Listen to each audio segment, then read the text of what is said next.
আসসালামু আলাইকুম। এখন আমি ট্রান্সপ্লান্টেশন ইউনিটে আলোচনা করব। তো প্রথমে আমি রিটেন আলোচনা করব, দেন লেন্সে আলোচনা করব একই ভিডিওতে। তো প্রথমে আসি ডিউ কোশ্চেন। তো প্রথম ডিউ কোশ্চেন হচ্ছে ট্রান্সপ্লান্টেশন কাকে বলে, ঠিক আছে।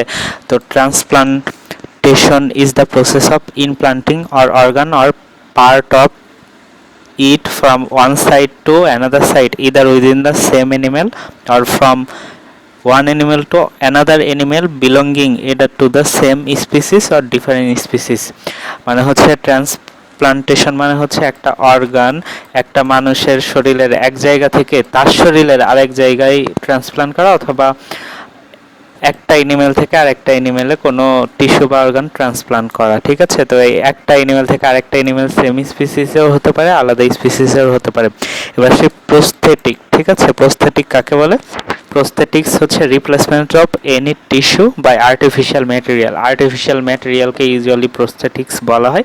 এবার সেই ট্রান্সফিউশন কাকে বলে, ঠিক আছে। ট্রান্সফিউশন মানে হচ্ছে transfusion refers to transfer of blood and blood product from one individual to another. মানে হচ্ছে ব্লাড অ্যান্ড ব্লাড প্রোডাক্ট একজনের শরীর থেকে আরেকজনের শরীরে ট্রান্সফার করাকেই ট্রান্সফিউশন বলা হয়।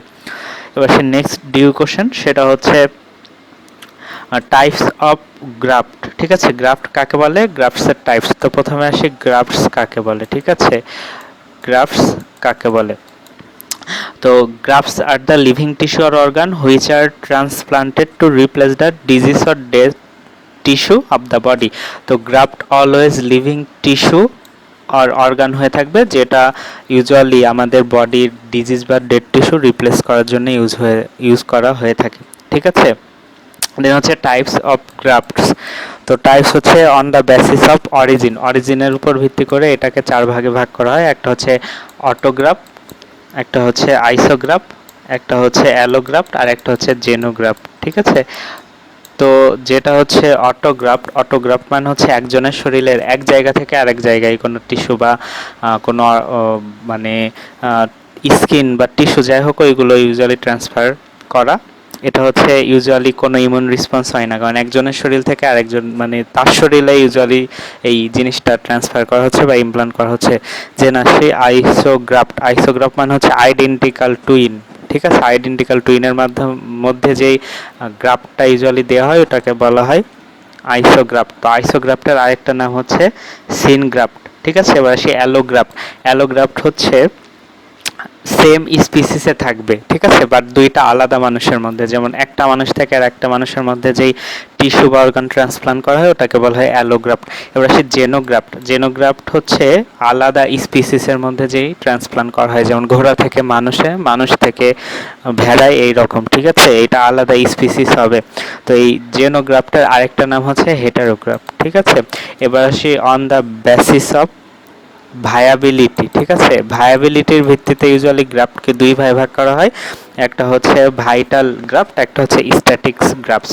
তো ভাইটাল গ্রাফটের এক্সাম্পল হচ্ছে কিডনি। তো ভাইটাল গ্রাফট কাকে বলে? ভাইটাল গ্রাফট হচ্ছে ইউজুয়ালি যেই সব গ্রাফটগুলো কন্টিনিউয়াল সারভাইভিং অ্যাকশনের উপর ডিপেন্ড করে ওইগুলো ইউজুয়ালি বলা হয় ভায়াবল গ্রাফট। মানে ইউজুয়ালি ভায়াবল গ্রাফটের যেই সেলগুলো থাকে ওই সেলগুলো ইউজুয়ালি কন্টিনিউ সারভাইভ করতে থাকে, ঠিক আছে। কারণ কিডনিতে অলওয়েজ ব্লাড যাচ্ছে, অলওয়েজ এটা সারভাইভ করতেছে, তার মানে এটা হচ্ছে ভায়াবল গ্রাফট, অলওয়েজ এটা ভায়াবল থাকে।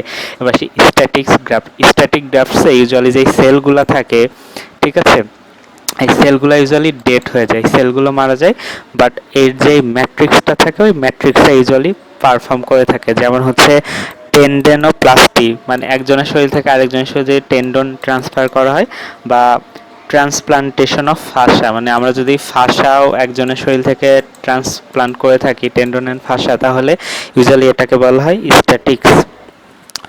তো এবার আসি হচ্ছে নেক্সট ডিউ কোশ্চেন, সেটা হচ্ছে টাইপস অফ গ্রাফট রিজেকশন, ঠিক আছে। তো type of graft rejection usually three types. প্রথমটা হচ্ছে হাইপার অ্যাকিউট গ্রাফট রিজেকশন, সেকেন্ডটা হচ্ছে acute graft rejection, and third হচ্ছে ক্রনিক গ্রাফট রিজেকশন। ঠিক আছে, তো যেটা হচ্ছে হাইপার অ্যাকিউট গ্রাফট রিজেকশন সেটা হচ্ছে উইদিন মিনিটসের মধ্যে ইউজুয়ালি হয়ে থাকে, মানে উইদিন মিনিটসের মধ্যে ইউজুয়ালি ওটি টেবিলে এটা হয়ে থাকে, মানে সর্বোচ্চ 1 ঘন্টা ইউজুয়ালি যাই, এটা আমার স্যার বলছে, বাট আমি লেন্সে এবং পেয়েছি উইদিন মিনিটস। ঠিক আছে, উইদিন মিনিটসের মধ্যে হাইপার অ্যাকিউট রিজেকশন হয়। Then acute rejection usually within days. ঠিক আছে, একদিনের মধ্যে ইউজুয়ালি রিজেক্ট হয়ে যায়। দেন হচ্ছে ক্রনিক ইউজুয়ালি মান্থস বা ইয়ার। ঠিক আছে, মান্থস বা ইয়ারের মধ্যে গ্রাজুয়ালি আস্তে আস্তে এই রিজেকশনটা হয়ে যায়, ক্রনিক গ্রাফট রিজেকশন। তো প্রথমে হচ্ছে যেটা hyper acute graft rejection, hyper acute graft রিজেকশনে যে রিসিপেন্ট থাকে, ওই রিসিপেন্টের শরীরে আগে থেকেই প্রি ফ্রম অ্যান্টিবডি থাকে। ঠিক আছে, এই অ্যান্টিবডিটা ডোনারের যে এমএইচসি অ্যান্টিজেন থাকে, ওই ট্রান্সপ্লান্টেড এমএইচসি অ্যান্টিজেন তার মানে রিসিপেন্টের শরীরে দেওয়ার সাথে সাথে এই রিসিপেন্টের যে প্রিফার্ম অ্যান্টিবডি ওই গ্রাফটটা রিজেক্ট করে দেয়। এটা হচ্ছে হাইপার অ্যাকিউট। দেন হচ্ছে অ্যাকিউট গ্রাফট রিজেকশন, যেটা উইদিন ডে এর মধ্যে হয়। এটা ইউজুয়ালি সেল মিডিয়েটেড ইমিউনিটির মাধ্যমে ডিস্ট্রয় হয়। দেন হচ্ছে ক্রনিক যে graft rejection, chronic graft rejection usually cell mediated immunity আর হিউমেরাল ইমিউনিটি বোথ একসাথে কন্ট্রিবিউট করে এই ক্রনিক গ্রাফট রিজেকশন করে। এখন এই গ্রাফট রিজেকশনগুলোর মেকানিজম, মানে কিভাবে গ্রাফটগুলো রিজেকশন হয়, এটা আমি লেন্সে আলোচনা করব। আমি যেহেতু ডিউ কোশ্চেন আলোচনা করতেছি, এখন বলতেছি না। ঠিক আছে, এবার আসি নেক্সট ডিউ কোশ্চেন, সেটা হচ্ছে গ্রাফট ভার্সেস হোস্ট রিয়াকশন। তো গ্রাফট ভার্সেস হোস্ট রিয়াকশন কাকে বলে? গ্রাফট ভার্সেস হোস্ট রিয়াকশন হচ্ছে this is the immunological reaction awkward between the donor's immune competent T cell and recipient protein which is foreign to donor. মানে graft versus host রিয়াকশনে usually দেখতে পাচ্ছি একটা টি sell এবং usually একটা প্রোটিনের মধ্যে রিয়াকশন হচ্ছে। ঠিক আছে, ইমিউনোলজিক্যাল রিয়াকশন। তো যেই টি সেল, ঠিক আছে, ইমিউনো কম্পিটেন্ট টি সেল, এটা কিন্তু অলওয়েজ ডোনার থেকে আসবে। ঠিক আছে, ডোনার থেকে। আর যে প্রোটিনটা ইউজুয়ালি যার এগেনস্টে এই টি সেলটা কাজ করবে, এই প্রোটিনটা অলওয়েজ রিসিপেন্ট থেকে আসবে। ঠিক আছে, তো এদের মধ্যে যে রিয়াকশনটা হয় সেটা হচ্ছে গ্রাফট ভার্সেস হোস্ট রিয়াকশন। তো এর কিছু ক্লিনিক্যাল ফিচার আছে। ক্লিনিক্যাল ফিচার হচ্ছে এর ম্যাকুলোপেপুলার র্যাশ দেখা যায়, এটা জন্ডিস হয়, হেপাটোস্প্লেনোমেগালি হতে পারে, ডায়রিয়া হতে পারে এবং অভালেবলিন অফ ইনফেকশন হতে পারে, আলটিমেটলি ডেথও হয়ে যাইতে পারে। তো এই গ্রাফট ভার্সেস হোস্ট রিয়াকশনের জন্য কিছু রিকোয়ারমেন্টস আছে, মানে কেন এটা হবে। তো রিকোয়ারমেন্টস কি? প্রথমে হচ্ছে টি সেল, ঠিক আছে, ইমিউনো কম্পিটেন্ট টি সেল হতে হবে এবং সেটা ডোনারের টি সেল হতে হবে, ডোনারের টি সেল এবং সেটা ইমিউনো কম্পিটেন্ট টি সেল হতে হবে। সেকেন্ড হচ্ছে যেই হোস্ট, মানে যেই রিসিপেন্ট যার শরীরে আমি দিলাম, সে অবশ্যই ইমিউনো কম্প্রোমাইজড হতে হবে। ঠিক আছে, তার ইমিউনিটি অনেক কম থাকতে হবে। আর থার্ড হচ্ছে এই ইমিউনো কম্প্রোমাইজ যেই হোস্ট, তার যেই প্রোটিন, ঠিক আছে, এটা সব সময় এই ডোনারের টি সেলের কাছে ফরেন হিসাবে এমএইচসি মলিকুল দ্বারা প্রেজেন্ট হতে হবে, যার কারণে এই টি সেলটা ইউজুয়ালি প্রোটিনকে রিকগনাইজ করে ওকে ডিস্ট্রয় করে দেয়। তো এটাকে আমরা কিভাবে প্রিভেন্ট করতে পারি? ঠিক আছে, লেন্সে অনেক কিছু আছে, আমি ডিটেলস বলবো, তো শর্টকাটে রিটেনের জন্য যেটা সেটা বলি। এটা আমরা হচ্ছে প্রিভেন্ট করতে পারি প্রথমে যখন গ্রাফটটা আমরা দিব, এই ডোনার থেকে যখন রিসিপেন্টে গ্রাফট দিব, এই গ্রাফট দেওয়ার আগে আমরা এই ডোনারের শরীরে, যেই ডোনারের হচ্ছে ইউজুয়ালি এই ইমিউনো কম্পিটেন্ট টি সেল আছে, ওই ডোনারের শরীরে আমরা মনোক্লোনাল অ্যান্টিবডি দিব, অথবা তার শরীরে আমরা অ্যান্টিথাইমোসাইড গ্লোবিউলিন দিব। ঠিক আছে, অ্যান্টিথাইমোসাইড গ্লোবিউলিন এই দুইটা দিয়ে আমরা এই ইমিউনো কম্পিটেন্ট টি সেলকে গ্রাফট ট্রান্সপ্লান্ট করার আগেই ডোনারের শরীর থেকে ডিস্ট্রয় করে দিতে পারি, অথবা আমরা হচ্ছে সাইক্লোস্পোরিন দিতে পারি। ঠিক আছে, ডোনারের শরীরে সাইক্লোস্পোরিন দিয়ে আমরা এই গ্রাফট ভার্সেস হোস্ট রেসপন্সটা ইউজুয়ালি আমরা লিমিট করে দিতে পারি। এবার আসি next due question. Next due question হচ্ছে আমরা একটা অর্গান ইমপ্লান্ট করার সময় বা ট্রান্সপ্লান্ট করার সময় আমরা কি কি প্রসিডিউর করব। তো প্রথম প্রসিডিউর হচ্ছে টিস্যু টাইপিং। ঠিক আছে, আমরা টিস্যু টাইপিং বা টিস্যু ম্যাচিং করব। তো টিস্যু ম্যাচিং এর মধ্যে ইউজুয়ালি 3টা মেকানিজম আছে। তো প্রথমে আমরা টিস্যু ম্যাচিং এর মধ্যে HLA টাইপিং অ্যান্ড ম্যাচিং করব। ঠিক আছে, HLA typing and matching. Then second যে পয়েন্ট, সেকেন্ড হচ্ছে ব্লাড গ্রুপ। আমরা হচ্ছে ABO ব্লাড গ্রুপিং করব এবং ম্যাচিং করব, ঠিক আছে। মানে প্রথমে HLA typing and matching, ABO blood grouping matching করব, দেন হচ্ছে আমরা কি করব, আমরা হচ্ছে ক্রস ম্যাচিং করাবো, ঠিক আছে। এখন ক্রস ম্যাচিংটা কিভাবে করব, ক্রস ম্যাচিংটা আমরা এইটা হচ্ছে ডোনার, এটা হচ্ছে রিসিপিয়েন্ট, ঠিক আছে। তো থার্ড পয়েন্টটা হচ্ছে ক্রস ম্যাচিং, ঠিক আছে। তো এখন ক্রস ম্যাচিংটা আমরা কিভাবে করব, ক্রস ম্যাচিং হচ্ছে এটা হচ্ছে আমাদের রিসিপিয়েন্ট, এটা হচ্ছে ডোনার, ঠিক আছে। তো এখন রিসিপিয়েন্টের থেকে আমরা সেরাম নিব, আর এই ডোনার থেকে আমরা হচ্ছে লিউকোসাইট নিব, নিয়ে এই দুইটার মধ্যে আমরা রিয়াকশন করাবো, ঠিক আছে। এভাবে ক্রস ম্যাচিং করা হয়। ক্রস ম্যাচিংয়ে ইউজুয়ালি যে রিসিপিয়েন্ট থেকে অলওয়েজ সেরাম নেওয়া হয় এবং ডোনার থেকে লিউকোসাইট নেওয়া হয়। এবার হচ্ছে এক গেল টিস্যু ম্যাচিং, সেকেন্ড হচ্ছে immunosuppression by radiation and drugs. তো আমরা প্রথমে এই ডোনারকে রেডিয়েশন দিয়ে ইমিউনো সাপ্রেস করতে পারি, কারণ আমরা জানি ডোনারের যে ইমিউনো কম্পিটেন্ট টি আছে ওটাই ইউজুয়ালি এই ইমিউনো কম্প্রোমাইজড যে রিসিপিয়েন্ট তার শরীরে গিয়ে রিয়াক্ট করে। তো আমি ডোনারকে রেডিয়েশন দিয়ে ইউজুয়ালি ইমিউনো কম্প্রোমাইজ করতে পারি। এছাড়াও কিছু ড্রাগসও আমরা দিতে পারি, ঠিক আছে। ড্রাগসের মধ্যে আছে কর্টিকোস্টেরয়েড, অ্যাজাথ্রিওপ্রিন, সাইক্লোসেরিন আছে। তারপরে আদার্স কিছু মেথড আছে। আদার্স হচ্ছে ইউজুয়ালি, তো এই আদার্স মেথডসটাকে আদার মেথড হচ্ছে আমরা যে ইমিউনো কম্প্রোমাইজ পেশেন্ট, তাই না, মানে এটা হচ্ছে আমাদের যে রিসিপিয়েন্ট, ধরলাম এটা রিসিপিয়েন্ট, এই রিসিপিয়েন্টের আমরা যখন অর্গান ট্রান্সপ্লান্ট করব, তাই না, অর্গান ট্রান্সপ্লান্ট করার সাথে সাথেই আমরা এর শরীরে, যেটা হচ্ছে আমাদের ডোনার, ঠিক আছে, এই ডোনারের শরীরে যেই টিস্যু আছে, মানে যেটা হচ্ছে ইউজুয়ালি ইমিউনো কম্পিটেন্ট, ওই টিস্যুটা নিয়ে এই ডোনারের শরীরে আমরা ইনজেক্ট করব, ঠিক আছে, অ্যান্টিজেন সিমালটেনিয়াসলি ইনজেক্ট করব, যার কারণে এই ইমিউনো কম্প্রোমাইজ যে রিসিপিয়েন্ট তার শরীরে যে ইমিউনো কম্পিটেন্ট ডোনারের যে টি সেল আছে, ওই টি সেলগুলো এই অ্যান্টিজেনের সাথে সার্কুলেশনে বাইন্ড করে ফেলবে, ঠিক আছে, বাইন্ড করে নিউট্রালাইজ হয়ে যাবে, যার কারণে ওই immuno competent T sell further ওই গ্রাফটে গিয়ে ওই অর্গানটাকে ইউজুয়ালি রিজেক্ট করতে পারবে না, ঠিক আছে। তো থার্ড হচ্ছে আমরা এই ডোনার থেকে অ্যান্টিজেন নিয়ে ওই রিসিপিয়েন্টকে দিব, যার কারণে সার্কুলেটিং টি লিম্ফোসাইটগুলো নিউট্রালাইজ হয়ে যাবে, যার কারণে গ্রাফটটা ইউজুয়ালি আর রিজেক্ট হবে না। তো আমার ডিউ কোশ্চেন শেষ। এবার আসে হচ্ছে ডিউ কোশ্চেন ছাড়া যেসব কোশ্চেন আছে। তো কোশ্চেন হচ্ছে এখানে what are the indication of transplantation, আমরা ট্রান্সপ্লান্টেশন কখন কখন করতে পারি, যখন হচ্ছে আর ভাইটাল অর্গানের ফাংশন নষ্ট হবে, যখন হচ্ছে আমরা রিকনস্ট্রাকশনের দরকার হবে, মানে একটা অর্গানের কোনো প্রবলেম হয়েছে সেটাই আমরা ইউজুয়ালি, যেমন লিভার, ঠিক আছে, লিভারের যদি অর্ধেক প্রবলেম হয় আমরা কেটে ফেলে দিতে পারি, দেন আমরা অন্য কারো শরীর থেকে নিয়ে ওটা ট্রান্সপ্লান্ট করতে পারি, রিকনস্ট্রাকশন যেন রিমডেলিং করতে পারি, দেন কসমেটিক্সের জন্য আমরা ট্রান্সপ্লান্ট করতে পারি, রিহ্যাবিলিটেশনের জন্য আমরা ট্রান্সপ্লান্ট করতে পারি। এবার নেক্সট কোশ্চেন হচ্ছে কিভাবে এই গ্রাফটটা ইউজুয়ালি রিজেক্টেড হয়। তো গ্রাফট ইউজুয়ালি দুইভাবে রিজেক্টেড হতে পারে, এক হচ্ছে টি সেল মিডিয়েটেড রিজেকশন, দুই হচ্ছে বি সেল মিডিয়েটেড রিজেকশন। তো এই টি সেল মিডিয়েটেড রিজেকশনটা ইউজুয়ালি সাইটোটক্সিক টি সেল দিয়ে হয়ে থাকে, ঠিক আছে।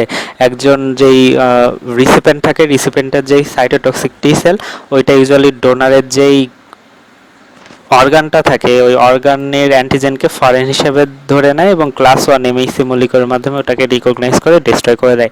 এবার সে B cell mediated graft rejection. তো B cell mediated graft rejection usually তিনটা মেকানিজমে হতে পারে। একটা হচ্ছে কমপ্লিমেন্ট অ্যাক্টিভেশনের মাধ্যমে, যখন এই ইউজুয়ালি ইমিউনো কমপ্লেক্স ফর্মেশন হয়, যেমন হচ্ছে একটা অ্যান্টিবডি একটা অ্যান্টিজেন মিলে ইমিউনো কমপ্লেক্স ফর্মেশন হলো, দেন কমপ্লিমেন্ট অ্যাক্টিভেশন করলো, তাই না, ওই কমপ্লিমেন্ট অ্যাক্টিভেশনের মাধ্যমে করতে পারে। এছাড়া এডিসিসির মাধ্যমে করতে পারে, অ্যান্টিবডি ডিপেন্ডেন্ট সেল মিডিয়েটেড সাইটোটক্সিসিটি। এছাড়াও এগুলো হচ্ছে অপসোনাইজেশন করে ফ্যাগোসাইটোসিস করতে পারে। এছাড়াও ইউজুয়ালি ইমিউন অ্যাডহেরেন্সও করতে পারে। এইভাবে ইউজুয়ালি বি সেলটা গ্রাফট রিজেকশন করতে পারে।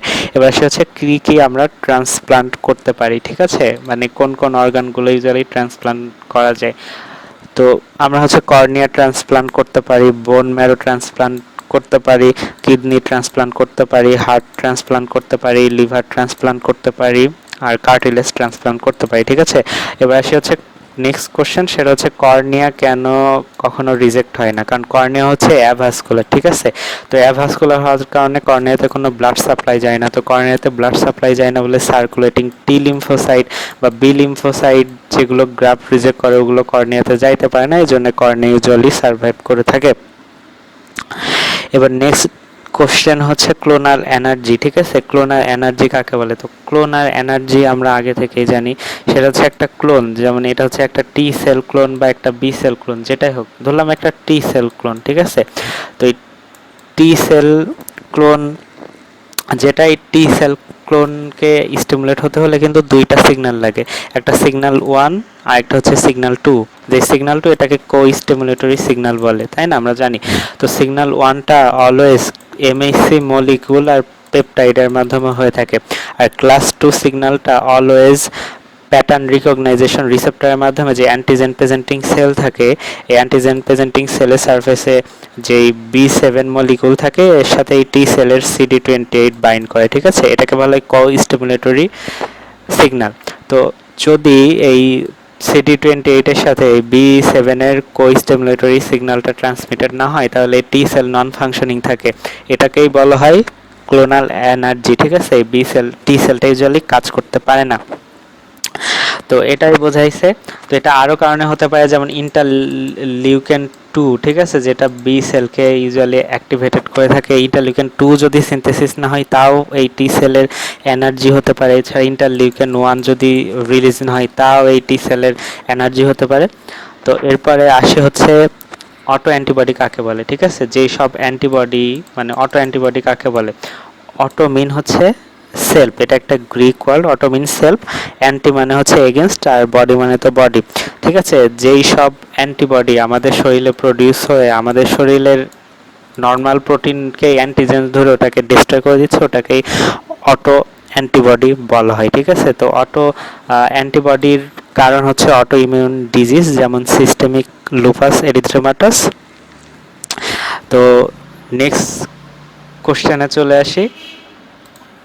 নেক্সট কোশ্চেন হচ্ছে একটা মানে প্রবলেম বেস কোশ্চেন, একটা পার্সনের ব্লাড গ্রুপ হচ্ছে এ পজিটিভ, সে হচ্ছে অ্যাক্সিডেন্টালি বি পজিটিভ ব্লাড নিল, তাহলে কি কনসিকুয়েন্স হতে পারে, ঠিক আছে?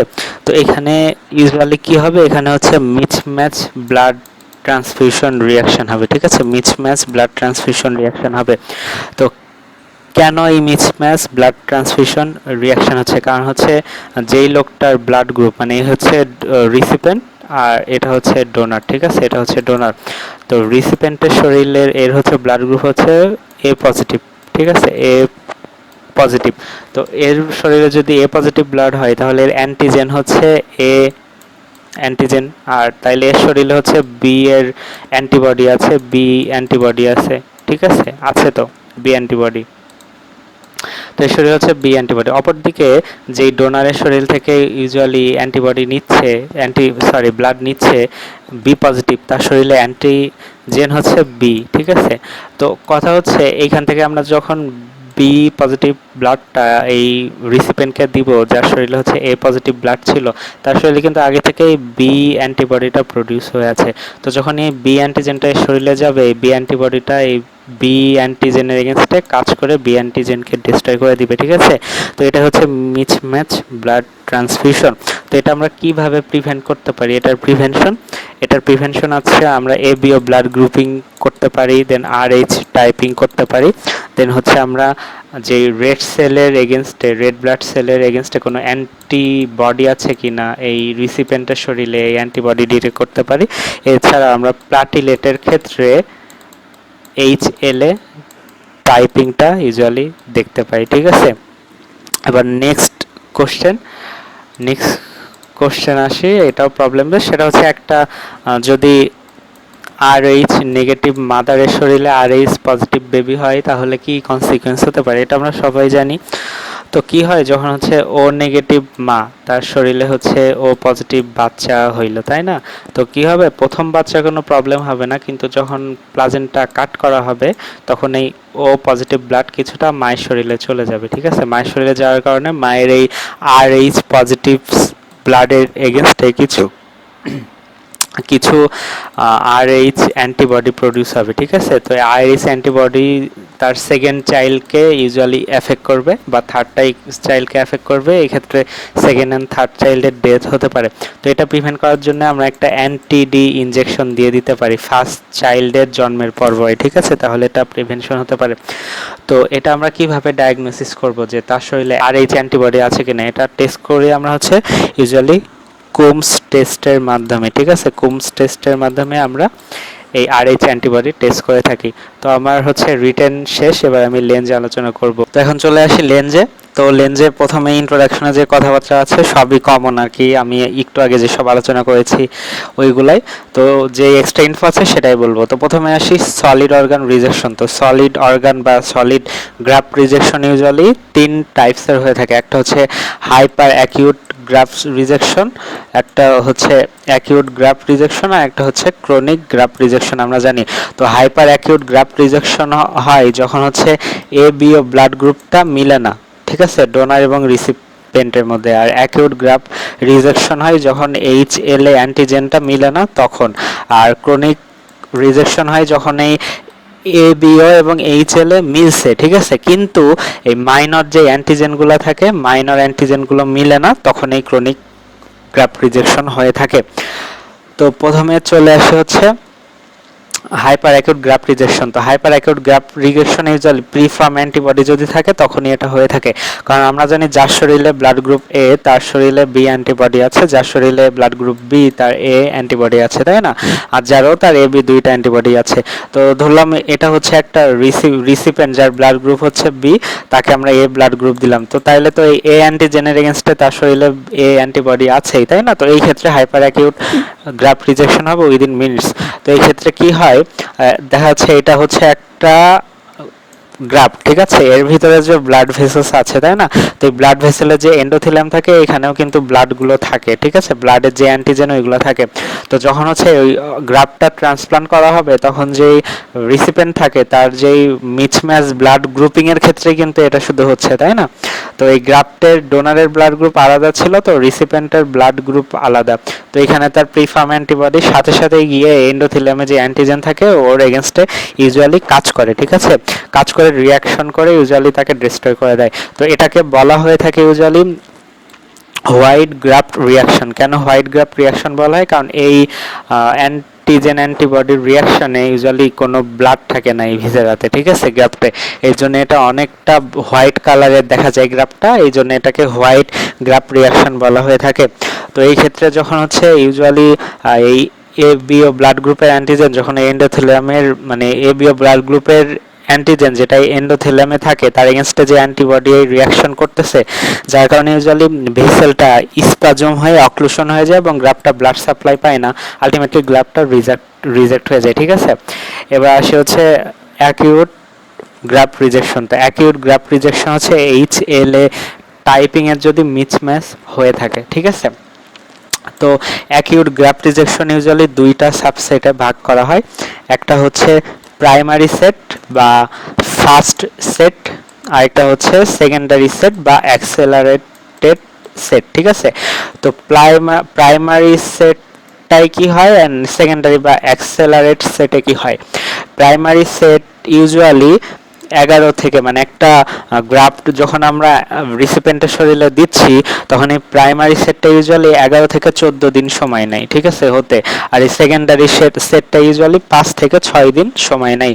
তো প্রাইমারি সেটে যখন আমরা একটা অর্গান দিচ্ছি রিসিপিয়েন্টের শরীরে তখন কি এই রিসিপিয়েন্টটার প্রথমেই 10 থেকে 11 দিন পর্যন্ত এই গ্রাফটের ভেসেলগুলা নর্মাল থাকে, ভেসেলে কোনো চেঞ্জ হয় না, নর্মাল সার্কুলেশন থাকে। বাট 11 দিনের পরে কি হয়, 11 দিনের পরে এই সার্কুলেশনটা কমে যায় গ্রাফটে এবং এই যে গ্রাফটটা থাকে গ্রাফটে অনেক মনোনিউক্লিয়ার ইনফিল্ট্রেশন দেখা যায়, আলটিমেটলি নেক্রোসিসে গ্রাফটটা রিজেক্ট হয়ে যায়, ঠিক আছে।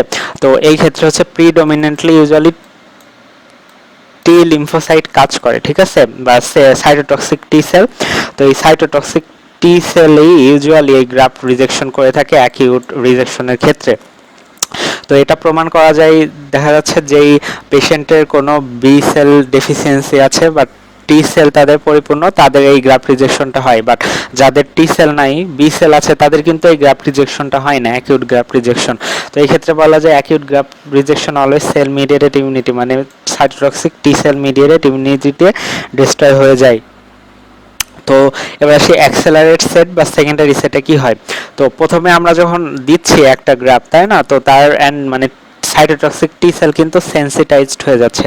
তো প্রথমে যখন গ্রাফ দিলাম, সেকেন্ড বার যদি তার শরীরে আবার ওই গ্রাফটা দিই, তখন সেটাকে বলা হয় সেকেন্ডারি সেট। তো এখানে কি করে, সেন্সিটাইজড টি সেলগুলো ওই গ্রাফটার এগেনস্টে 5 থেকে 6 দিনের মধ্যে র্যাপিডলি অ্যাকশন করে থাকে, যার কারণে গ্রাফটা 5 থেকে 6 দিনের মধ্যে ইউজুয়ালি রিজেক্টেড হয়ে যায়। ঠিক আছে। তো এবার আসে হচ্ছে ক্রনিক রিজেকশন। ক্রনিক রিজেকশনে এবিও ব্লাড গ্রুপ, তারপরে এইচএল অ্যান্টিজেন সব মিল আছে, কিন্তু এই মাইনর যে অ্যান্টিজেন, ঠিক আছে, এটা ইউজুয়ালি গ্রাফ ট্রান্সপ্লান্ট করার সময় ইউজুয়ালি দেখা হয় না। তো এই ক্ষেত্রে ইউজুয়ালি ক্রনিক রিজেকশনটা হয়ে থাকে। তো ক্রনিক রিজেকশনে ইউজুয়ালি একটা গ্রাফটা মান্থস টু ইয়ার আস্তে আস্তে কি হয়, রিজেক্ট হয়ে থাকে। এই ক্ষেত্রে আস্তে আস্তে যাদের ফাংশনাল লস হয় এবং তাদের ইউজুয়ালি যে কাজ করার ক্ষমতাটা আস্তে আস্তে কমে যায়। ঠিক আছে। তো এখানে দেখছি একটা অর্গান যদি আমাদের হাইপার অ্যাকিউট গ্রাফট রিজেকশনও সার্ভাইভ করলো, অ্যাকিউট গ্রাফট রিজেকশনও সার্ভাইভ করলো, বাট তার কিন্তু ক্রনিক গ্রাফট রিজেকশনও হতে পারে। ঠিক আছে। তো ক্রনিক গ্রাফট রিজেকশনটা ইউজুয়ালি কি জন্য হয়? ক্রনিক গ্রাফট রিজেকশন হয় যখন একটা ভিসেরা, তাই না, এই ভিসেরা যে গ্রাফট দিচ্ছি এর যে ব্লাড ভেসেলস থাকে, ব্লাড ভেসেলসে কিছু অ্যাথেরোস্ক্লেরোসিস চেঞ্জ হয়। ঠিক আছে। তো অ্যাথেরোস্ক্লেরোসিস চেঞ্জের জন্য ইউজুয়ালি এই ক্রনিক রিজেকশনটা হয়ে থাকে। তো এছাড়াও এটা একটা কমপ্লেক্স ফ্যাক্টরের জন্য হতে পারে, ইউজুয়ালি মাল্টি ফ্যাক্টোরিয়াল বলা হয়ে থাকে। তো যাদেরকে ইউজুয়ালি মাইনর অ্যান্টিজেনগুলো ম্যাচ করানো হয় না, তাদেরকে ইউজুয়ালি ইমিউনোসাপ্রেসিভ ড্রাগস দেওয়া হয়। তো ইমিউনোসাপ্রেসিভ ড্রাগের জন্য এই রিজেকশনটা হতে পারে। ঠিক আছে। তো এই ক্ষেত্রে হচ্ছে এই ক্রনিক রিজেকশনের প্রগনোসিস খুবই খারাপ এবং এটার ট্রিটমেন্ট ইউজুয়ালি হয় না। তো এই গ্রাফট রিজেকশনের ক্ষেত্রে ইউজুয়ালি 3টা এইচএলএ খুব ইম্পর্টেন্ট। এইচএলএ এ, এইচএলএ বি এবং এইচএলএ ডিআর, এই 3টা হচ্ছে সব থেকে বেশি ইম্পর্টেন্ট যখন গ্রাফ ইউজুয়ালি একজনের শরীর থেকে আরেকজনের শরীরে দেয়া হয়ে থাকে। ঠিক আছে। এই 3টা ইউজুয়ালি মিসম্যাচ করলে অর্গানস ট্রান্সপ্লান্ট রিজেকশন হবেই ধরে নেওয়া হয়ে থাকে।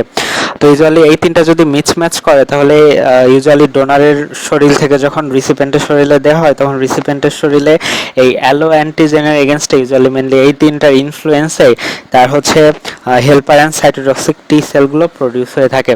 তো helper and cytotoxic T sell যে প্রডিউস হচ্ছে, মানে গ্রাফট রিজেকশন হচ্ছে, এর পাথওয়ে আছে। ঠিক আছে। এই পাথওয়েকে ইউজুয়ালি 2টা ভাগে ভাগ করা হয়ে থাকে। একটা হচ্ছে ডাইরেক্ট পাথওয়ে আর একটা হচ্ছে ইনডাইরেক্ট পাথওয়ে। তো ডাইরেক্ট পাথওয়ে, ইনডাইরেক্ট পাথওয়ে আসলে অ্যান্টিজেন প্রেজেন্টিং সেলের উপরে ভাগ করা হয়। ঠিক আছে। যে অ্যান্টিজেন প্রেজেন্টিং সেলটা ডোনার থেকে আসছে নাকি অ্যান্টিজেন প্রেজেন্ট সেলটা রিসিপেন্ট থেকে আসছে, তার উপর ভিত্তি করে এই ডাইরেক্ট অ্যান্ড ইনডাইরেক্ট ভাগ করা হয়। তো এখানে দেখতে পাচ্ছি ডাইরেক্টের প্রথম সংখ্যা ডি। তো যদি এই ডোনার থেকে আসে তাহলে এটা ডাইরেক্ট। ঠিক আছে। আর যদি রিসিপেন্ট থেকে আসে তাহলে এটা ইনডাইরেক্ট পাথওয়ে। তো পাথওয়ে আমি এখন বর্ণনা করব। তো প্রথমে আসে হচ্ছে ডাইরেক্ট পাথওয়ে। ঠিক আছে। তো ডাইরেক্ট পাথওয়ে কি হয়, একটা ট্রান্সপ্লান্ট দেখা যাচ্ছে, এই ট্রান্সপ্লান্টটা আমি ডোনার থেকে রিসিপেন্টের শরীরে দিলাম। ঠিক আছে। এটা হচ্ছে রিসিপেন্টের শরীরে আমরা দিচ্ছি। তো কি হয়, এই ডোনারের যেই গ্রাফটা থাকে, এই গ্রাফটা কিন্তু তার ডোনারের অ্যান্টিজেন প্রেজেন্টিং সেল থাকে। ঠিক আছে। ডোনারেরই এপিসি থাকে। তো ডোনারের এপিসিটা এই রিসিপেন্টের শরীরে আসলো। ঠিক আছে। এপিসিটা রিসিপেন্টের শরীরে আসলো। তখন কি হয়, এই ডোনারের এপিসিটা রিসিপেন্টের শরীরে ইউজুয়ালি গ্রাফটের অ্যান্টিজেনকে নিয়ে এরা হচ্ছে সেকেন্ডারি লিমফেটিক অর্গানে চলে যায়, ব্লাডের মাধ্যমে বা লিমফেটিকের মাধ্যমে। তো এই সেকেন্ডারি লিমফেটিক অর্গানে চলে যাওয়ার পরে এই সেকেন্ডারি লিমফেটিক অর্গানে এরা class 2 and class 1 MHC molecular মাধ্যমে helper T cell and cytotoxic T সেলের কাছে ডাইরেক্টলি প্রেজেন্ট করে। তো কথা হচ্ছে এই অ্যান্টিজেন প্রেজেন্টিং সেলটা যে এমএসসি ক্লাস 2 বা ক্লাস 1 মলিকিউল নিয়ে টি সেলের কাছে ইউজুয়ালি অ্যান্টিজেন প্রেজেন্ট করতেছে, ওই এমএইচসি মলিকিউলটাও কিন্তু ডোনার থেকে আসে। ঠিক আছে। তো এমএইচসি মলিকিউলটাও কিন্তু ফরেন বলতে গেলে। তো এপিসি যে এমএইসি মলিকুল এর মাধ্যমে অ্যান্টিজেন প্রেজেন্ট করতেছে ওটাও ফরেন, আবার গ্রাফটের যে অ্যান্টিজেন প্রেজেন্ট করতেছে ওটাও ফরেন, তো দুইটাই ফরেন, তো এটা অনেক এক্সাজারেটেড ইমিউন রেসপন্স তৈরি করে, ঠিক আছে। তো এই টি সেল তখন এর এগেনস্টে ইউজুয়ালি পলিক্লোনালি অ্যাক্টিভেটেড হয়, ঠিক আছে। তো ইউজুয়ালি আমাদের সার্কুলেশনে 10% টি সেলের ক্লোনিং অ্যাক্টিভেশন হয়ে যায় যখন এই ডোনারের এপিসিটা ইউজুয়ালি ডোনারের এমএসসি মলিকুলের মাধ্যমে কোনো অ্যান্টিজেনকে প্রেজেন্ট করে, ঠিক আছে। তো প্রেজেন্ট করলে কি হয়, এরা হচ্ছে ইউজুয়ালি এই অ্যান্টিজেনের এগেনস্টেও টি সেল রেসপন্স করে এবং যেই এমএসসি মলিকুল যেটা হচ্ছে নন সেলফ তার এগেনস্টেও টি সেল রেসপন্স করতেছে, এই জন্য অনেক এক্সাজারেটেড ইমিউন রেসপন্স হচ্ছে।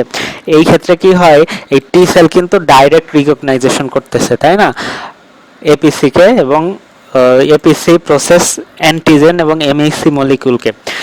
বাট আমরা জানি যে cytotoxic T cell usually self MHC মলিকুলের মাধ্যমেই কোনো অ্যান্টিজেনকে ডিটেক্ট করে, কিন্তু এখানে সেলফ এমএসসি মলিকুলের মাধ্যমে কিন্তু ডিটেক্ট করতেছে না, নন সেলফ এমএসসি মলিকুলকে এরা অ্যান্টিজেন হিসেবে ডিটেক্ট করতেছে, ঠিক আছে, ডাইরেক্টলি, এটা হচ্ছে ডাইরেক্ট, ঠিক আছে, এটা হচ্ছে ডাইরেক্ট পাথওয়ে। তো এই ডাইরেক্ট গ্রাফট রিজেকশন বা ইনডাইরেক্ট যেটাই হোক সেটাই ক্ষেত্রে কিন্তু এই এমএইচসি মলিকিউল বা এই সেলে মলিকিউলের মিসম্যাচ হলেই কিন্তু এই ডাইরেক্ট ইনডাইরেক্ট গ্রাফট রিজেকশন হয়, ঠিক আছে। তো এই গ্রাফট রিজেকশনে এরা ডাইরেক্টলি হেল্পার টি সেলকেও অ্যাক্টিভেটেড করে দিচ্ছে এবং সাইটোটক্সিক টি সেলকেও অ্যাক্টিভেটেড করে দিচ্ছে। অন দ্য আদার হ্যান্ড যে CD4 টি সেল বা সাইটোটক্সিক টি সেল, এই CD4 টি সেল বা সাইটোটক্সিক টি সেলও কিন্তু ইন্টারলিউকেন রিলিজ করে, যে ইন্টারলিউকেন আবার ইউজুয়ালি সাইটোটক্সিক টি সেলকেও আবার অ্যাক্টিভেটেড করতেছে, এই জন্য ইউজুয়ালি অনেক ইনহ্যান্সড রিয়াকশন হয়ে থাকে। তো এবার আসি ইনডাইরেক্ট পাথওয়ে, ঠিক আছে। তো ইনডাইরেক্ট পাথওয়েতে যেই এপিসি বা অ্যান্টিজেন প্রেজেন্টিং সেল থাকে, এই অ্যান্টিজেন প্রেজেন্টিং সেলটা কিন্তু অলওয়েজ রিসিপেন্টের অ্যান্টিজেন প্রেজেন্টিং সেল হয়, মেনলি হচ্ছে ইউজুয়ালি ডেনড্রাইটিক সেলটা এটা করে থাকে। তো এই মেকানিজমটা কিভাবে হয় সেটা বলি। তো একটা গ্রাফ ধরলাম, হচ্ছে এটা একটা গ্রাফ, ঠিক আছে।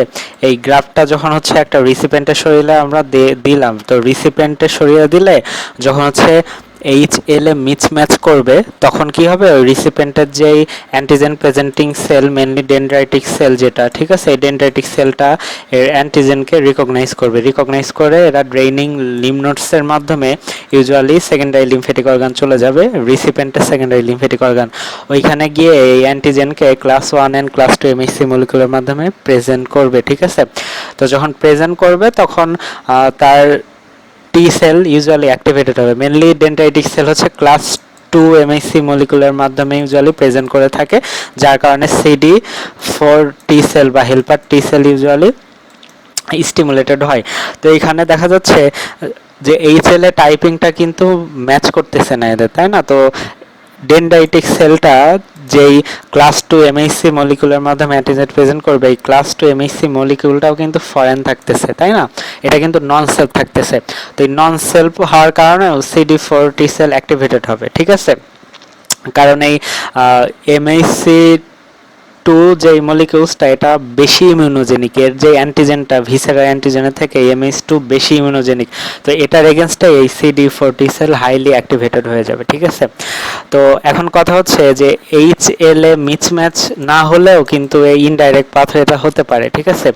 তো HL এ মিসম্যাচ না হলে ইনডাইরেক্ট পাথওয়ে কেন কিভাবে হয়, কারণ যে মাইনর অ্যান্টিজেনের ভ্যারিয়েশন, এই মাইনর অ্যান্টিজেনের যেই ফিচার, এই মাইনর অ্যান্টিজেনিক ফিচারের জন্য ইউজুয়ালি ইনডাইরেক্ট পাথওয়েটা হতে পারে, শুধুমাত্র HL এ মিসম্যাচের জন্যই যে হবে তা না, HL এ ম্যাচ করতেছে বাট মাইনর অ্যান্টিজেন ম্যাচ নাই, তাহলে ইনডাইরেক্ট পাথওয়ে হতে পারে।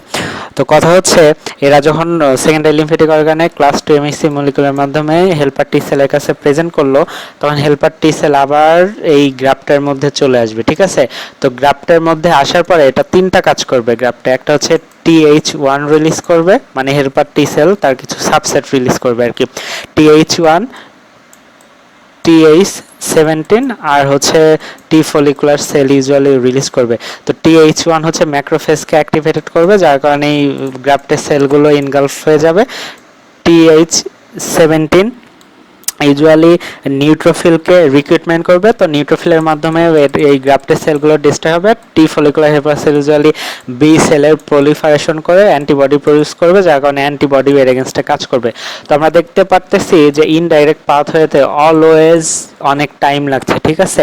এটা ইউজুয়ালি ক্রনিক গ্রাফট রিজেকশনের ক্ষেত্রে ইনডাইরেক্ট পাথওয়েটা হয়ে যায়, কারণ হচ্ছে একটা ডেনড্রাইটিক সেল আমাদের এই অ্যান্টিজেনকে নিচ্ছে, নিয়ে লিমফেটিক্সের মাধ্যমে সেকেন্ডারি লিমফেটিক অর্গানে যাচ্ছে, তার এগেনস্টে টি হেল্পার সেল প্রডিউস হচ্ছে, টি হেল্পার সেল আবার এইখানে আসছে, তো সব মেকানিজম হতে অনেক টাইম লাগে। এটা ইউজুয়ালি ক্রনিকের ক্ষেত্রে হয়।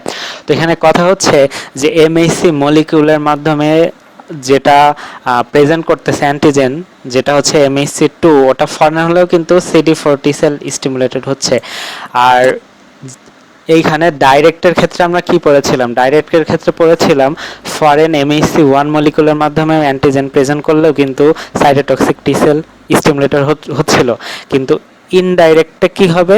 ইনডাইরেক্টে যে সাইটোটক্সিক টি সেল ডাইরেক্টলি কিন্তু স্টিমুলেটেড হবে না, কারণ সাইটোটক্সিক টি সেল ইনডাইরেক্টে যে ক্লাস 1 এমএইচসি মলিকুল দিয়ে ইউজুয়ালি অ্যান্টিজেন প্রেজেন্টিং সেলের কাছে অ্যান্টিজেনকে রিকগনাইজ করবে, এই ক্লাস 1 এমএইচসি মলিকিউলটা কিন্তু নন সেলফ থাকবে। আর আমরা জানি সাইটোটক্সিক টি সেলটা ইউজুয়ালি নন সেলফ এমএইচসি মলিকিউলের মাধ্যমে কোনো অ্যান্টিজেনকে ইউজুয়ালি সহজে রিকগনাইজ করতে পারে না, কারণ এদের থাইমিক রেস্ট্রিকশন হয়ে থাকে, ঠিক আছে। তো তাছাড়াও এটা ইউজুয়ালি যখন এই CD4 টি সেল ইন্টারলিউকিন রিলিজ করে এই সাইটোটক্সিক টি সেলকে স্টিমুলেট করতে পারে, করলেও তো এটা নন সেলফি থাকতেছে, তাই না, এই ক্লাস 1 এমএইচসি। তো এখানে CD8 টি সেল ইউজুয়ালি কোনো তেমনভাবে কাজ করতেছে না। তো ইউজুয়ালি যেটা হচ্ছে অ্যাকিউট রিজেকশনে এই ডাইরেক্ট ইনডাইরেক্ট দুইটা পাথ হয়ে কাজ করে। আর যে ক্রনিক রিজেকশন, যেটা ক্রনিক রিজেকশনে অলওয়েজ ইনডাইরেক্ট পাথওয়েটাই কাজ করে, ঠিক আছে। তো অনেক ক্ষেত্রে কি হয়, ডাইরেক্ট পাথ হয়ে ইনডাইরেক্টে কনভার্ট হয়ে যাইতে পারে। যেমন ডাইরেক্ট একটা অর্গান আমরা ট্রান্সপ্লান্ট করলাম, ডাইরেক্টেও এপিসি আছে, ঠিক আছে, এপিসিটা আস্তে আস্তে এই রিসিপেন্টের এপিসি দ্বারা রিপ্লেসড হয়ে যাইতে পারে, মানে ডোনারের এপিসিটা আস্তে আস্তে ডিক্লাইন্স করতে পারে। তো ডাইরেক্ট থেকেও ইনডাইরেক্ট এইভাবে চলে যাইতে পারে। তো এই ক্ষেত্রে ইউজুয়ালি রিজেকশনটা ইনহিবিট করার জন্য অলওয়েজ লিভ পারসন, মানে যারা বেঁচে আছে তাদের অর্গান ইউজুয়ালি নেওয়া হয়ে থাকে, কারণ ডেড পারসনের অর্গানে এই রিজেকশনটা বেশি হয়ে থাকে, ঠিক আছে। তো এটা ছিল সলিড অর্গান রিজেকশন। এবার সেই হেমোপয়েটিক স্টেম সেল ট্রান্সপ্লান্ট। তো haemopoietic stem cell transplant usually লিউকেমিয়ার ক্ষেত্রে করা হয়ে থাকে। তো এই ক্ষেত্রে কি হয়, এই ক্ষেত্রে হচ্ছে প্রথমে যার হচ্ছে ট্রান্সপ্লান্ট করব, যার লিউকেমিয়া আছে, তার হচ্ছে অ্যাগ্রেসিভ কেমোথেরাপি দেওয়া হয়। তো অ্যাগ্রেসিভ কেমোথেরাপি দিয়ে তার নিজস্ব যে ম্যালিগনেন্সি আছে, মানে নিজস্ব যে ম্যালিগনেন্ট হিমোপয়েটিক স্টেম সেল আছে, ওগুলোকে ডিস্ট্রয় করে দেওয়া হয়। দেন এই হিমোপয়েটিক স্টেম সেলগুলো তার শরীরে দেওয়া হয়, ঠিক আছে। তো এই ক্ষেত্রে হচ্ছে এই হিমোপয়েটিক স্টেম সেল ট্রান্সপ্লান্টকে আগে বলা হতো বোন ম্যারো ট্রান্সপ্লান্টস, কারণ হচ্ছে আগে বোন ম্যারো থেকে মানে হিমোপয়েটিক সেলগুলো অ্যাসপিরেটস করে দেওয়া হতো, কিন্তু এখন বোন ম্যারো থেকে দেওয়া হয় না, এখন ইউজুয়ালি পেরিফেরাল ব্লাড থেকেই দেওয়া হয়। পেরিফেরাল ব্লাড থেকে ইউজুয়ালি লিউকোফোরেসিসের মাধ্যমে ইউজুয়ালি এই হিমোপয়েটিক স্টেম সেলগুলো ইউজুয়ালি বের করা হয়। এছাড়াও পেরিফেরাল ব্লাড ছাড়াও ব্যাঙ্কড আম্বিলিকাল কর্ড ব্লাড থেকেও ইউজুয়ালি এই হিমোপয়েটিক স্টেম সেলগুলো বের করা হয়। তো আগে বোন ম্যারো থেকে বের করা হতো, এখন বোন ম্যারো থেকে ইউজুয়ালি করা হয় না। দুইটা প্রসেসে করা হয়, একটা হচ্ছে লিউকোফোরেসিস, একটা হচ্ছে ব্যাঙ্ক আম্বিলিকাল কর্ড ব্লাড থেকে। তো লিউকোফোরেসিস করা হয় পেরিফেরাল ব্লাডে, ঠিক আছে। তো এই ক্ষেত্রে কি হয়, ধরলাম এটা হচ্ছে একটা রিসিপেন্ট, তার ম্যালিগনেন্সি আছে, ঠিক আছে। তো তার ম্যালিগনেন্স সেলকে ইউজুয়ালি আমরা অ্যাগ্রেসিভ কেমোথেরাপিতে ডিস্ট্রয় করে একটা ইমিউনো কম্পিটেন্ট পারসন থেকে আমরা হচ্ছে ইউজুয়ালি হিমোপয়েটিক স্টেম সেল দিচ্ছি। তো এর যেই ডোনারের হিমোপয়েটিক স্টেম সেল, এটা কিন্তু ইমিউনো কম্পিটেন্ট।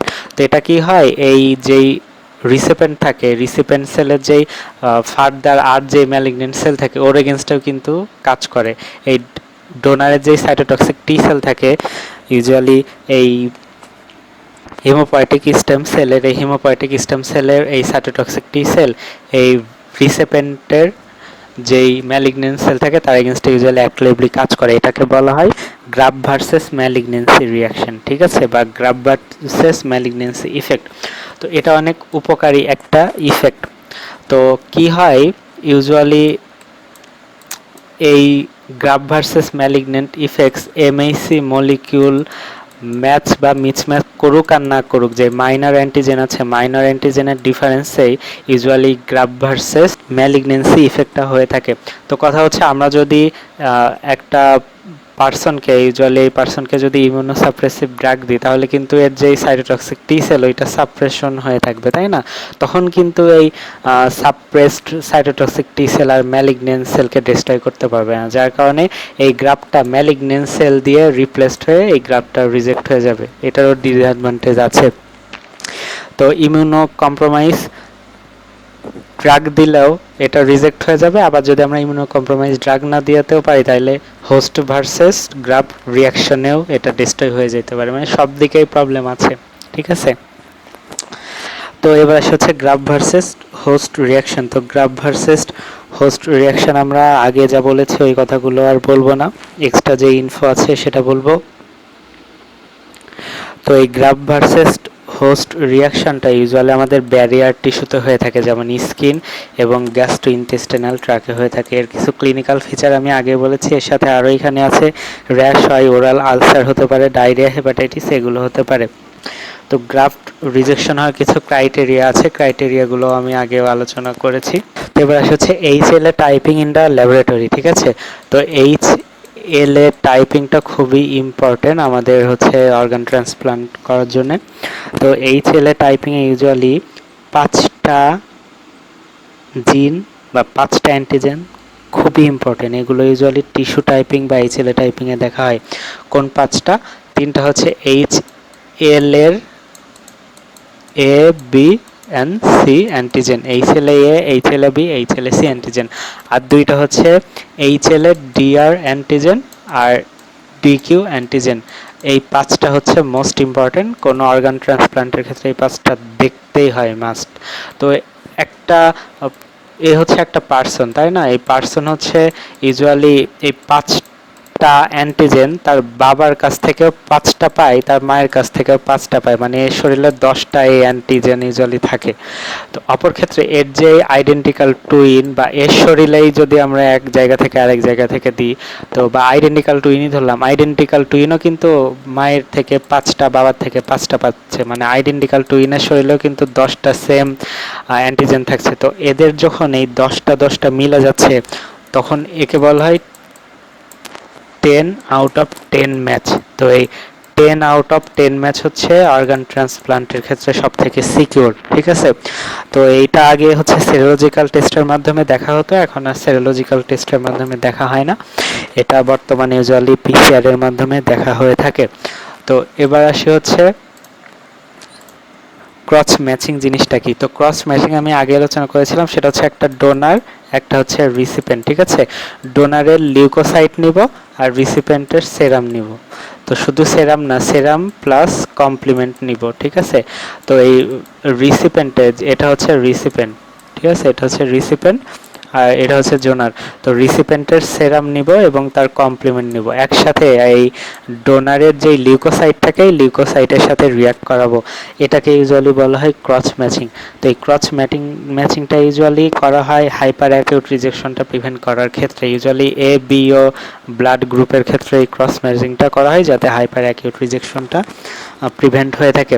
তো এইখানে হচ্ছে দেখা যাচ্ছে এই আরেকটা কথা, সেটা হচ্ছে একটা বাবা মা, তাই না, বাবা মার 2টা সন্তান জন্ম হলো, এই একটা বাচ্চা আর এই একটা বাচ্চা, ঠিক আছে। তো এদের ক্ষেত্রে ইউজুয়ালি 3টা কথা আছে, ঠিক আছে। 2টা হচ্ছে 25%, একটা হচ্ছে 50%। তো কি কথা সেটা বলি। দেখা যাচ্ছে বাবার অ্যান্টিজেনিক স্ট্রাকচার বা বাবার হচ্ছে HLA টাইপের যে জিন বা হ্যাপ্লোটাইপ, সেই বাবার হ্যাপ্লোটাইপ ধরলাম হচ্ছে AB, ঠিক আছে, বাবার হ্যাপ্লোটাইপ AB আর মায়ের হ্যাপ্লোটাইপ হচ্ছে DC। তো কথা হচ্ছে এইখানে যে একটা ছেলে, তাই না, এই ছেলের হচ্ছে বাবার থেকে পাইলো হচ্ছে A, তার মানে এ পাইলো, আর মায়ের থেকে পাইলো হচ্ছে সি, তাইলে এর হ্যাপ্লোটাইপ হবে এসি। তো এই ক্ষেত্রে 25% ক্ষেত্রে তার যে আইডেন্টিক্যাল টুইন তারও এই হ্যাপ্লোটাইপটা এসি হতে পারে। এই ক্ষেত্রে পুরোটাই মিলে 25% ক্ষেত্রে, মানে 10 on 10 ইউজুয়ালি এই ক্ষেত্রে হয়ে থাকে। এদের অর্গান ট্রান্সপ্লান্ট করলে গ্রাফট রিজেকশন একদমই হয় না। তারপরে আসি আর 25%, ঠিক আছে। এই 25%-এ কি হয়, এইখানে যেই টুইন মানে একটা বাচ্চার হচ্ছে এসি হ্যাপ্লোটাইপ, ঠিক আছে, এসি হ্যাপ্লোটাইপ, বাট এর ক্ষেত্রে কি হয় 25% একটা হ্যাপ্লোটাইপও মেলে না। আর একটা আইডেন্টিক্যাল টুইন বাবার কাছ থেকে পাই বি, মায়ের কাছ থেকে পাই ডি, ঠিক আছে। তার মানে এর আমরা দেখতে পাচ্ছি বিডি, তার মানে বিডির সাথে এর যে এসি ছিল এসির একদমই মিল নাই, মানে জিরো হ্যাপ্লোটাইপ। এই ক্ষেত্রে অর্গান ট্রান্সপ্লান্ট করলে রিজেক্ট হয়ে যাবে, ঠিক আছে।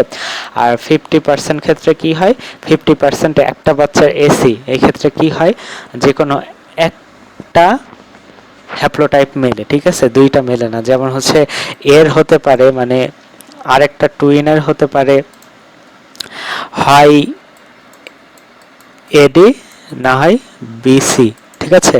তো এইখানে আমরা দেখতে পাচ্ছি যে এটা কিন্তু একটা মিলতেছে এই একটা বাচ্চার সাথে, আর এইদিকে যে এই সিটা কিন্তু একটা মিলতেছে। তো এই দুইটা যে কোনো একটা হতে পারে। বাচ্চার যদি এ ডিউ হয় তাহলে কিন্তু শুধু একটা মেলে এ, আর বাচ্চার যদি এখানে বি সি হয় তাহলে শুধু একটা মেলে সি। তো 50% ক্ষেত্রে শুধু একটা হ্যাপ্লোটাইপ ইউজুয়ালি মিলে থাকে, ঠিক আছে, এই কথাটাই আছে। তো এবার হচ্ছে অনেক ইম্পর্টেন্ট একটা টপিক, আমার কাছে অনেক ইন্টারেস্টিং লাগছে, সেটা হচ্ছে একটা মা, তাই না, একটা মার পেটে তো বাচ্চা হয়, বাচ্চাটা তো অ্যালোটাইপ, তাইলে এই বাচ্চাটা যে অ্যালোটাইপ তারপরেও কেন এটা রিজেক্ট হয় না, ঠিক আছে। কারণ এই বাচ্চাটা অ্যালোটাইপ, কারণ এই বাচ্চার শরীরে তো প্যাটার্নাল অ্যান্টিজেন থাকে, তো প্যাটার্নাল অ্যান্টিজেন তো মায়ের ক্ষেত্রে ফরেন, তাইলে কেন এটা রিজেক্ট হচ্ছে না। তো কথা হচ্ছে যখন এই প্যাটার্নাল অ্যান্টিজেনের জন্য বাচ্চাটা মায়ের পেটে হচ্ছে, তখন এই বাচ্চার জন্য মায়ের শরীরে অ্যান্টিবডি প্রডিউস হয়, কিন্তু দুইটা মেকানিজমের জন্য বাচ্চা ইউজুয়ালি ডিস্ট্রয় হয় না, সেফ থাকে অ্যালোটাইপ হওয়া সত্ত্বেও। একটা হচ্ছে যে প্লাজেন্টা থাকে, এই প্লাজেন্টার মাধ্যমে ইউজুয়ালি মায়ের শরীরে যে টি সেল থাকে ওইগুলো বাচ্চার শরীরে পাস হতে পারে না, ঠিক আছে, প্লাজেন্টা ব্যারিয়ার হিসেবে কাজ করে। আর একটা হচ্ছে এই প্লাজেন্টা ইউজুয়ালি বায়াসড হয়ে থাকে, ঠিক আছে, প্লাজেন্টা ইউজুয়ালি টি সাপ্রেসর সেল বা টি রেগুলেটরি যেই সেলটা ওটার প্রোডাকশন বাড়ায় দেয় বায়াস হিসেবে, যার কারণে ইমিউন রেসপন্সটা হয় না, টলারেন্স ডেভেলপ করে। এবার আসি হচ্ছে আমরা কিভাবে ইমিউনো সাপ্রেশন করব, মানে আমরা অর্গান ট্রান্সপ্লান্ট করলাম, তাই না। তো অর্গান ট্রান্সপ্লান্ট করার পরে আমরা কিভাবে ইউজুয়ালি ইমিউন সাপ্রেশন করব, কি কি ড্রাগ দিয়ে করব, এবং ওই ড্রাগের ক্যাটাগরিতে কি কি আছে এবং সেগুলো কিভাবে ইমিউন সাপ্রেশন করে আমরা সেগুলো আলোচনা করব। তো প্রথমে আসে হচ্ছে ক্যাটাগরি, সেটা হচ্ছে কর্টিকোস্টেরয়েডস। কর্টিকোস্টেরয়েডসের মধ্যেও আছে প্রেডনিসোন অ্যান্ড মিথাইল প্রেডনিসোলন। তো এগুলো ইউজুয়ালি গ্লুকোকর্টিকয়েড রিসেপ্টরের সাথে বাইন্ড করে এগুলো হচ্ছে জিন ট্রান্সক্রিপশনে কিছু চেঞ্জ করে দেয়, ঠিক আছে। এই জন্য এরা হচ্ছে ইউজুয়ালি ইনফ্লামেটরি মিডিয়েটরস এবং সাইটোকাইনস প্রোডাকশনকে সাপ্রেস করে দেয়। ইনফ্ল্যামেটরি মিডিয়েটরসের মধ্যে কোনটা ইউজুয়ালি সাপ্রেস করে, লিউকোট্রিয়েন্স প্রোস্টাগ্ল্যান্ডিনকে মেনলি সাপ্রেস করে, আর সাইটোকাইন্সের মধ্যে ইন্টারলিউকিন 1 অ্যান্ড টিউমার নেক্রোসিস ফ্যাক্টরকে ইউজুয়ালি সাপ্রেস করে। এখন কথা হচ্ছে এরা টি অ্যান্ড বি সেলের অ্যাপোপ্টোসিসও করে দিতে পারে, ঠিক আছে। তো কথা হচ্ছে এরা যেই সাইটোকাইন্সকে ইনহিবিট করে, কিভাবে সাইটোকাইন্সকে ইনহিবিট করে, তো এরা ইউজুয়ালি একটা ফ্যাক্টরকে ইউজুয়ালি ব্লক করে দেয়, ঠিক আছে, ট্রান্সক্রিপশন ফ্যাক্টর। তো ট্রান্সক্রিপশন ফ্যাক্টর একটা না, ইউজুয়ালি দুইটা মেনলি ব্লক করে। তো ফ্যাক্টর দুইটার নাম হচ্ছে নিউক্লিয়ার ফ্যাক্টর কাপ্পা বি, ঠিক আছে, nuclear factor kappa B, nuclear factor kappa B, আর একটা হচ্ছে AP1। তো এরা হচ্ছে এই নিউক্লিয়ার ফ্যাক্টর কাপ্পা বি আর AP1-কে ব্লক করে দেয়, যেগুলো হচ্ছে ট্রান্সক্রিপশন ফ্যাক্টর। তো এগুলোকে ব্লক করে দিলে ইউজুয়ালি এমআরএনএ সিনথেসিস হয় না, যার কারণে সাইটোকাইন্স আর প্রডিউস হয় না। তো এই কর্টিকোস্টেরয়েডসের অনেক ইমিউনোসাপ্রেটরি ইফেক্ট আছে। তো এর ইমিউনোসাপ্রেটিভ ইফেক্টের জন্য অনেক অ্যাডভার্স ইফেক্ট ডেভেলপ করতে পারে, যেমন এন্ডোক্রাইন, নিউরোসাইক্রিয়াটিক, মেটাবলিক বা কার্ডিওভাস্কুলার অনেক সাইড ইফেক্ট ইউজুয়ালি ডেভেলপ করে।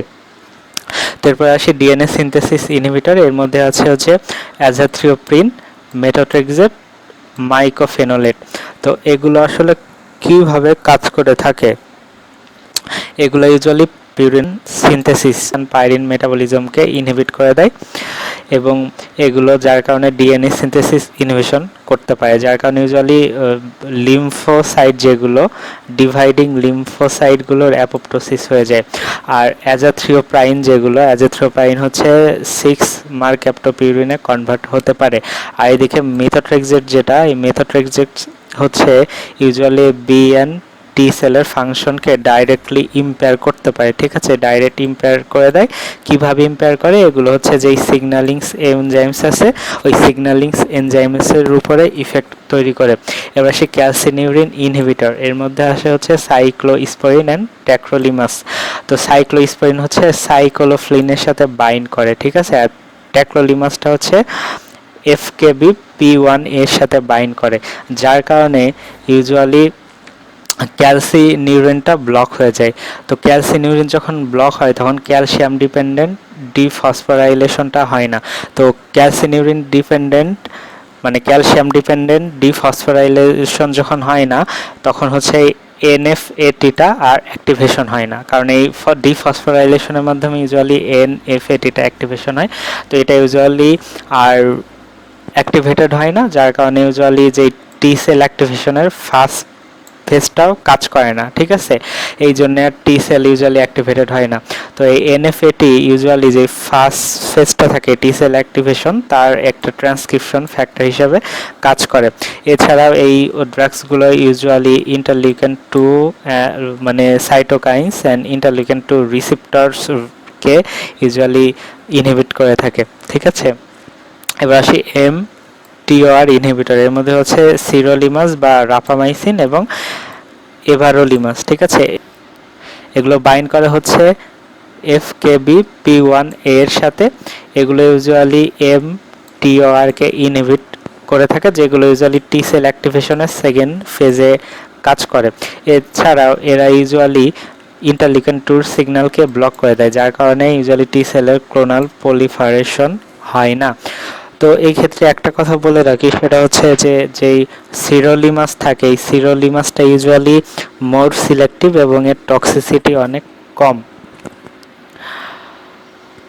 তো এরপরে আসে হচ্ছে সিগন্যালিংস ব্লকেট, এর মধ্যে আসে হচ্ছে বিলাটাসেপ্ট, অ্যাবাটাসেপ্ট, ব্যাসিলিক্সিমাব, ড্যাকলিজুমাব, মুরোমোনাব, যে মুরোমোনাবকে ইউজুয়ালি OKT3 বলা হয়ে থাকে, ঠিক আছে।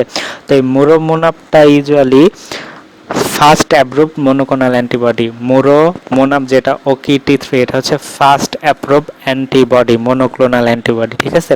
তো এটা কিভাবে কাজ করে আগে দেখি, সেটা হচ্ছে বেলাটাসেপ্ট অ্যান্ড অ্যাবাটাসেপ্ট কিভাবে কাজ করে। এরা ইউজুয়ালি CTLA4 প্রোটিন, ঠিক আছে, এগুলো হচ্ছে ইমিউনোগ্লোবুলিনের এফসি পোর্শনের সাথে বাইন্ড করে, আর এফসি পোর্শনে বাইন্ড করে এগুলো ইউজুয়ালি এই B7 মলিকিউল যেটা অ্যান্টিজেন প্রেজেন্টিং সেলের সারফেসে থাকে ওই B7 এর সাথে বাইন্ড করে মিমিক আকারে, মানে এরা B7 এর সাথে মিমিক ফর্ম করে বাইন্ড করে, ঠিক আছে, যার কারণে ইউজুয়ালি কো-স্টিমুলেটরি সিগন্যালটা হয় না, টি সেল অ্যাক্টিভেশন হয় না।